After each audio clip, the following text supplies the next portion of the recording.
Halo semuanya, selamat datang di podcast Emmaus Journey. Pada podcast episode kali ini, kita akan bahas tentang Bulan Kitab Suci Nasional, di mana Gereja Katolik merayakan Bulan Kitab Suci Nasional itu di bulan September. Nah, pada kesempatan ini, saya tidak sendiri, tapi ada bintang tamu yang udah sering lah menjadi tamu tetap di podcast Emmaus Journey kali ini. Kita sambut Diakon Tony. Selamat datang Diakon di podcast Emmaus Journey kali ini. Terima kasih sudah diundang, walaupun saya sebelumnya juga di podcast Emmaus Journey. Oke. Diakon, tadi mungkin udah dengar Diakon. Jadi episode kali ini kita mau bahas tentang Bulan Kitab Suci Nasional atau biasa disingkat BKSN. Nah, di dalam Gereja Katolik, Bulan Kitab Suci Nasional itu dirayakan di bulan September. Nah, kita langsung masuk pertanyaan. Tapi sebelum masuk pertanyaan, saya mau ada pantun buat Diakon. Ada pantun dong. Kita harus melalui segala sesuatu itu harus pantun dulu. Mau dicakepin? Nggak usah, saya udah cakep sebenarnya. Saya dengar. Oke. Jalan-jalan ke Taman Sari. Di tengah kota ramai dan tenang. Selamat datang di podcast Emmaus Journey. Mari bersama kita temukan terang. Mantap. Tepuk tangan dulu dong, Diakon. Perlu saya balas nggak? Nah, nanti aja. Nanti aja. Oke, Diakon. Nah. Tadi di pembuka tadi kita udah bilang bahwa Gereja Katolik itu merayakan Bulan Kitab Suci Nasional itu di bulan September. Nah, pertanyaannya adalah kenapa nggak bulan Januari, Februari? Kenapa nggak bulan-bulan lain? Kenapa harus September? Apakah itu ada sejarahnya atau ada keputusan-keputusan dari Vatikan atau ini Diakon bisa ngasih jawaban kenapa bulan September di bulan Kitab Suci Nasional ini? Nah, pertama-tama begini, bagaimana kita memahami Kitab Suci dulu ya? Oke, siap. Jadi seorang santo besar dalam Gereja Katolik, ya, namanya Santo Hieronymus. Itu lahir sekitar abad ke-4, awal-awal Gereja Katolik ya. Dia itu orang pintar, lalu dia menerjemahkan Kitab Suci yang berbahasa Ibrani dan Yunani itu ke dalam bahasa Latin. Dia punya kata-kata yang paling bagus. Apa itu, Diakon? Tidak mengenal Kitab Suci berarti tidak mengenal Kristus. Jadi, kalau mau mengenali Yesus Kristus, maka bacalah Kitab Suci. Jadi, kita harus membaca Kitab Suci. Mas Erwin, baca Kitab Suci? Saya jarang baca Kitab Suci. Oh, jarang. Diakon baca? Jarang juga. Oke. Itu dulu. Oke. Harus, kalau mau mengenal Kitab Suci, mengenal Yesus harus baca Kitab Suci. Baca Kitab Suci. Sehingga kita mesti membaca Kitab Suci. Ya. Tapi dalam sejarah Gereja Katolik ada sejarah yang mengatakan bahwa Kitab Suci itu hanya dibaca oleh para imam atau kaum religius. Alasan utamanya adalah karena yang punya akses pendidikan itu hanya mereka. Ya. Sehingga umat awam biasa tidak membaca Kitab Suci. Walaupun nanti setelah itu sudah mulai banyak sekolah untuk masyarakat biasa, sehingga juga mereka sudah mulai baca Kitab Suci yang berbahasa Latin. Nah, pada masa Konsili Vatikan kedua, ada dokumen namanya Dei Verbum. Dei Verbum itu artinya Sabda Allah. Dalam Dei Verbum nomor 22 dikatakan bahwa Kitab Suci mesti dibuka lebar-lebar kepada umat beriman. Dalam Dei Verbum nomor 22. Jadi, yang membaca Kitab Suci itu jangan hanya para imam atau kaum religius, tapi juga umat beriman harus membaca Kitab Suci. Sehingga mulai saat itu, para uskup membuat banyak cara-cara atau membuat banyak buku, menulis buku, menerjemahkan buku-buku tertentu untuk membantu umat agar membaca Kitab Suci dengan baik. Tapi tidak cukup. Rupanya pada tahun 1977, para uskup itu yang tergabung, namanya waktu itu MAWI, Majelis Agung Wali Gereja Indonesia, sekarang KWI ya. Ya. Pada saat itu, 1977, mereka mengatakan supaya salah satu minggu di bulan pertama itu dikhususkan untuk membahas kitab suci. Dan yang dimaksud adalah bulan pertama di bulan September. Tapi setelah itu, dianggap kurang cukup kalau cuma 1 minggu. Ya sudah, kita jadikan 1 bulan. Bulan September adalah bulan kitab suci. Memang tidak ada penjelasan yang pasti, yang benar-benar alasan kenapa harus bulan September. Tapi saya menduga, kalau misal Januari, itu kan masa Natal. Itu Februari, sebetulnya sudah mulai Prapaskah. Maret, Prapaskah.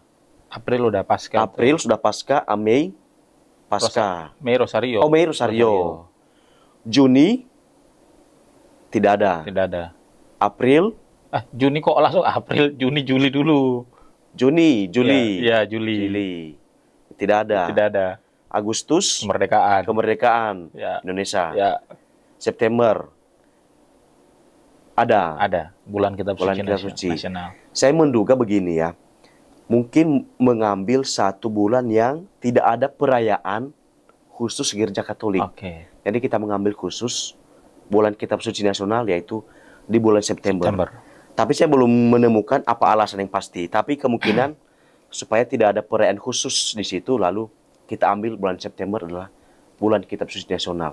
Karena berdasarkan literasi yang saya baca, tidak ada alasan yang pasti kenapa harus di bulan September. Bisa jadi karena tidak ada perayaan khusus itu di dalam gereja Katolik, lalu dikasihlah September itu. Dikasihlah September. Karena kalau Oktober, bulan Rosario. November sudah mulai masuk Advent. Jadi udah September saja karena tidak ada khusus untuk perayaan gereja Katolik ya. Seperti itu. Oke, terima kasih Diakon jawabannya. Itu secara singkatnya. Ya. Tadi Diakon bilang bahwa Santo Hieronymus mengatakan bahwa kalau kita nggak baca kitab suci berarti kita nggak mengenal Kristus itu sendiri. Nah, saya mau nanya nih Diakon, apa pentingnya kita itu merayakan bulan kitab suci nasional dan pengaruh dalam kehidupan kita sehari-hari itu seperti apa?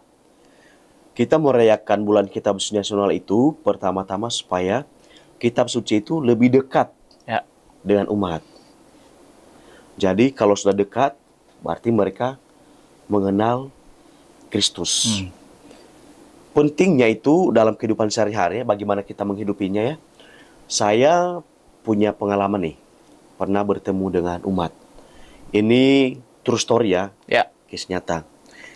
Ibu ini menjelaskan, mengatakan kepada saya bahwa di masa pandemi itu, kami tes antigen. Si bapak, suaminya itu positif. Lalu anak-anaknya positif. Yang ada di rumah yang tidak positif, tinggalnya sendiri, si istri. Lalu pada saat itu, kalau kamu punya uang pun, belum tentu kamu bisa dapat akses obat dan akses rumah sakit, karena penuh. Tapi di tengah kebingungannya dan kecemasannya, karena kan kalau kena COVID, kemungkinan meninggal gitu ya. Lalu dia teringat dengan kitab suci yang dia pernah baca dan pernah dengar. Kata-kata Yesus kepada Santo Petrus yang mau tenggelam. Yesus mengatakan, "Aku ini jangan takut." Kata-kata Yesus itu diterapkan dalam kehidupan ibu itu. Dia mengatakan, "Saya percaya bahwa Yesus ada bersama saya dan saya tidak akan takut. Saya tidak akan takut menghadapi semua ini." Dan benar, dia itu berhasil ya membeli obat walaupun terlambat, dan suami sama anaknya itu sembuh. Jadi dia percaya bahwa ya saya tidak takut karena Yesus ada bersama saya. Dia semakin kuat dan tidak cemas.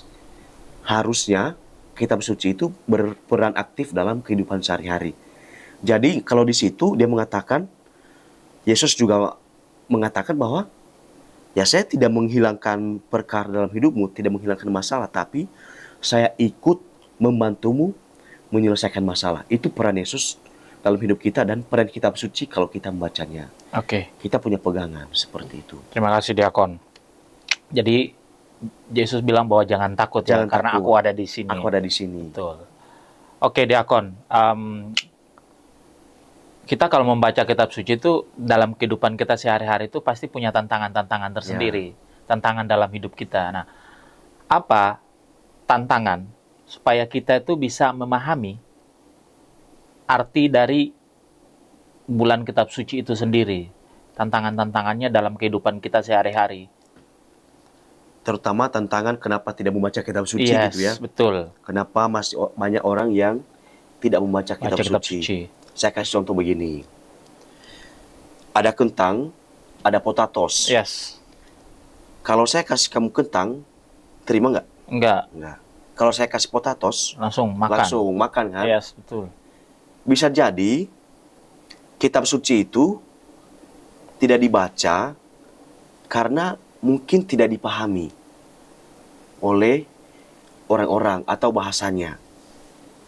Makanya kentang inilah kitab suci, potatos inilah bahasa yang bisa dipahami oleh umat. Jadi selama ini bisa jadi mereka itu tidak mau membaca kitab suci karena bahasanya itu terlalu berat bagi mereka. Oke. Bisa jadi ya. Sehingga mereka malas untuk baca kitab suci. Sehingga kita mesti mencari bahasa yang pas untuk membahasakan kitab suci. Maka nanti kalau untuk pertemuan bulan kitab suci nasional di lingkungan, ketua lingkungan atau siapapun yang akan menjadi pembahas di situ, mestinya mampu memberi bahasa yang bisa dipahami oleh umat lingkungan setempat, ya seperti itu. Atau tantangan lain adalah merasa tidak ada waktu untuk membaca kitab suci karena punya banyak waktu untuk bekerja dan tidak punya banyak waktu untuk membaca kitab suci lagi, seperti itu ya. Itu mungkin tantangannya. Betul. Seperti itu. Oke, tantangannya lumayan berat ya. Lumayan berat. Jadi harus menyampaikan kitab suci harus bisa dimengerti semua. Mengerti dengan bahasa yang bisa dimengerti, biar semuanya berjalan, dipahami dan dimengerti. Oke, bagaimana peran kitab suci dalam dunia modern saat ini, Diakon? Ya, tentunya kan zaman sekarang kan zaman berubah terus ya. Lalu kita menghadapi zaman generasi Z lah dan begitu banyak masalah di situ. Lalu bagaimana kitab suci?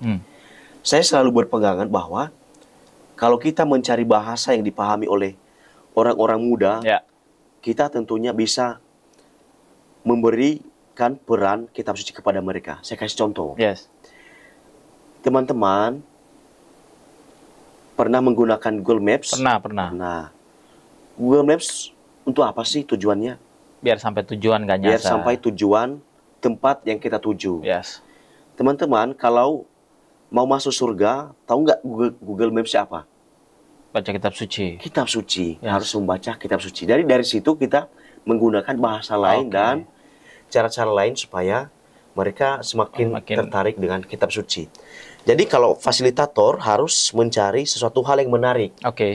Bagaimana mungkin mereka mau membaca kitab suci kalau kita aja tidak menarik bagi mereka? Betul. Harus melalui iklan-iklan juga. Perlu iklan itu. Seperti itu.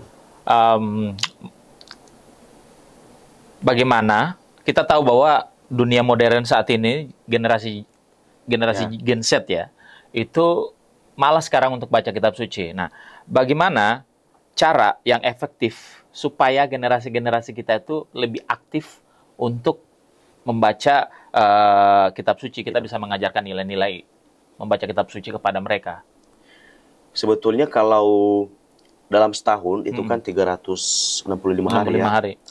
Kalau ikuti semua misa setiap hari, itu sama halnya kamu sudah mendengar kitab suci sekitar 60% isi dari kitab suci. Tetapi kan itu pasif ya. Kita hanya menjadi pendengar. Nah, bisa jadi kita mencari cara lain lagi. Oke. Misalnya nih, kalau kita membahasakan kitab suci itu, cari tempat lain. Misalnya jangan di gereja. Atau cara lain yang bagus untuk membuat kitab suci itu tertarik. Ya. Contohnya, saya pernah membuat di Instagram saya. Ya. Misalnya, diakon, ayat kitab suci dong untuk mereka yang putus cinta. Ya. Kan tidak ada ayat khusus kan? Lalu saya berkata, oh iya ada. Di Filipi, bab 3 ayat 13. Isinya itu, aku melupakan apa yang telah di belakangku, dan aku menuju ke depan apa yang di hadapanku. Oke. Jadi, kalau kamu sudah putus cinta, lupakan mantan. Siap. Tidak perlu membaca Lupakan mantan. chatnya lagi. Ya, betul. Kalau masih membaca chat, berarti itu masih Oke. belum move on. Iya. Jadi, kita perlu cara lain, seperti itu. Oke, Diakon. Kayaknya waktunya udah cukup Udah ya, Diakon cukup. ya.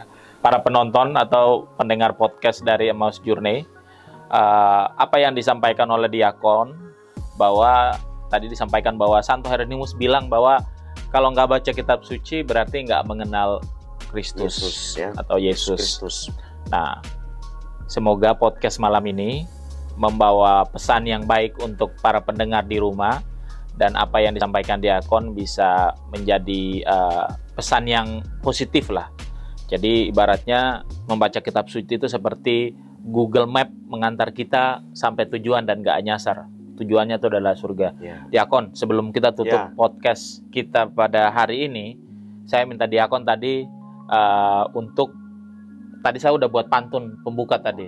Harus balas. Ya, Pak Diakon harus balas pantun saya, pantun penutup. Habis itu kita tutup podcast kita pada hari ini. Pantun tentang apa nih? Tentang ini, kitab suci. Jalan-jalan ke kota kudus. Cakep, Jangan lupa membeli kucing. cakep, Supaya hidup semakin kudus, cakep. mari baca kitab suci. Oke, terima kasih. Semoga podcast kali ini membawa berkat, membawa kebahagiaan untuk kita semua. Jangan lupa subscribe, like, komen, dan nonton terus podcast kami.